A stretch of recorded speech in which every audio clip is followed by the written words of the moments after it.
विचारा नेत्यांना या कार्यक्रमामध्ये आज शिवसेनेचे उमेदवार आपल्याला उत्तरं देत आहेत, प्रश्न येत आहेत प्रेक्षकांचे। राहुल शेवाळे यांच्यासाठी थेट भिवंडीहून प्रश्न आलाय रईस शेख यांचा।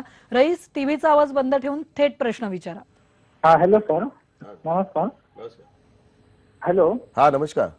हा सर, ते आपला मला विचारायचं सर, आमचं तर आता आघाडी सरकारवर विश्वास नाही राहिलं अल्पसंख्याक समाजाचं। सर, ते अल्पसंख्याक समाजाबद्दल तुमची धोरणं काय आहेत ते आणि ते विचारायचे। आणि दुसरं एक सर, का अल्पसंख्याक समाजाकडे जे संशयाची नजरेने बघितलं जातं, आता आता मुंबईमध्ये कॉम्बिंग ऑपरेशन झालं, ते जफर शेखचा पोलीस कोठडीत मृत्यू झाला सर। म्हणजे असं पोलिसांकडून एक समाजाला टार्गेट केलं जातं किंवा काय, त्याच्याबद्दल सर काय हे करायचं सर? म्हणजे विनाकारणी काही लोकांना असं फसवलं जातं।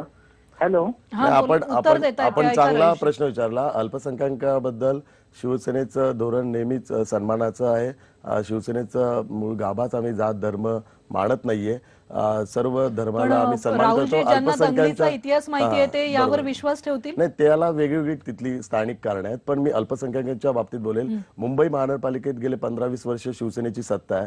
शिवसेना मुंबई महानगरपालिका देशातली पहिली महानगरपालिका आहे जी 1 लाख विद्यार्थ्यांना उर्दू शिकवते। उर्दूच्या शाळा या मुंबई महानगरपालिकेच्या वतीने चालवण्यात येत आहे। आणि मुंबई महानगरपालिकेचा जो शाळेचा बजेट आहे त्यातला खर्च हा उर्दू शाळांवर पण होतोय। मराठी शाळांवर जसं आपण करतो, पण उर्दू शाळांवर पण आपण खर्च करत आहोत। आणि उर्दू घर विचारतात, जाहीरनाम्यामध्ये अल्पसंख्याक समाजाबद्दल काही अपेक्षा नाही, आम्ही जे केलंय ते सांगतो। जे अल्पसंख्याक समाजाला माहित नाही त्यांना शिवसेनेबद्दल जो गैरसमज आहे, आज मुंबई महानगरपालिका देशातली पहिली महानगरपालिका जी कब्रस्तानमध्ये जे बर्गेचा चार्ज लावायचा आहे ते फ्रीमध्ये देण्याची महानगरपालिकेची योजना आहे। कुर्बानीच्या वेळी त्यांना स्लॉटर हाऊसला जे फीज घ्यायची ते पण 5 कोटी माफ केलेले आहेत महानगरपालिकेने। आणि खऱ्या अर्थाने उर्दू शिकवायची जबाबदारी राज्य सरकार आणि केंद्र सरकारची आहे। पण 60 वर्ष झाले ह्या मुंबई शहरात एक पण उर्दू स्कूल राज्य सरकारचं पण नाही आणि केंद्र सरकारचं नाही। मुंबई महानगरपालिका हे सर्व उर्दू स्कूल चालवत आहेत। आणि जो युती शासनाच्या वेळी जे मस्जिद आहे त्यांना आपण 4 FSI दिला होता। आता नवीन जो आम्ही डेव्हलपमेंट प्लॅन बनवतो त्या नवीन डेव्हलपमेंट प्लॅनमध्ये धार्मिक स्थळांचं रिझर्वेशन करतोय। त्यात मंदिरचं पण रिझर्वेशन असणार, मस्जिदचं पण असणार, चर्चचं पण असणार। अशा या गोष्टी अल्पसंख्याकांकरता आपण केलेल्या आहेत। आणि याची खऱ्या अर्थाने अल्पसंख्याक समाजाला माहिती नसल्या कारणामुळे शिवसेनेबद्दल गैरसमज केला जातो। आणि वेळोवेळी काँग्रेसच्या माध्यमातून अल्पसंख्याक समाजाला एक कुणाची तरी भीती निर्माण केली जाते। आज शिवसेनेची भीती निर्माण, यापूर्वी शिवसेनेची भीती निर्माण करत होते, आज नरेंद्र मोदींची भीती निर्माण करतात, पुढे कोणाची?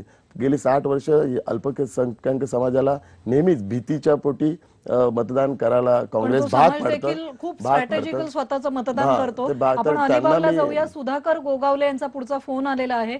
सुधाकर, तुमचा प्रश्न विचारा।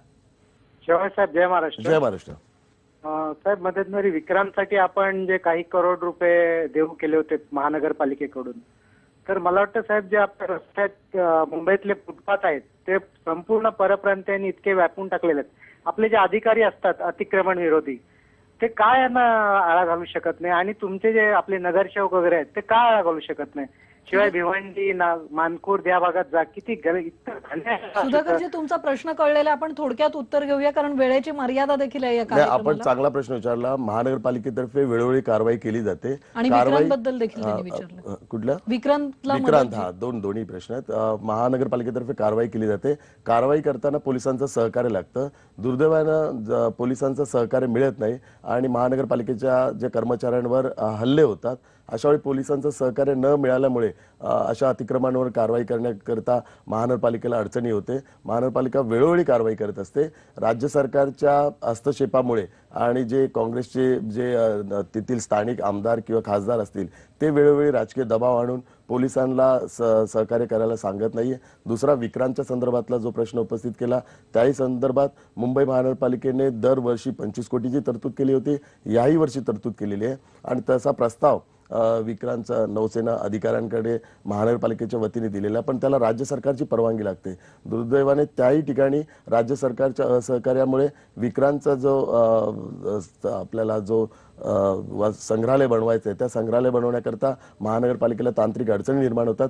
जर राज्य सरकारने सहकार्य केलं तर महानगरपालिका आर्थिकदृष्ट्या सक्षम आहे आणि विक्रांतचं संग्रहालय बनू शकतं.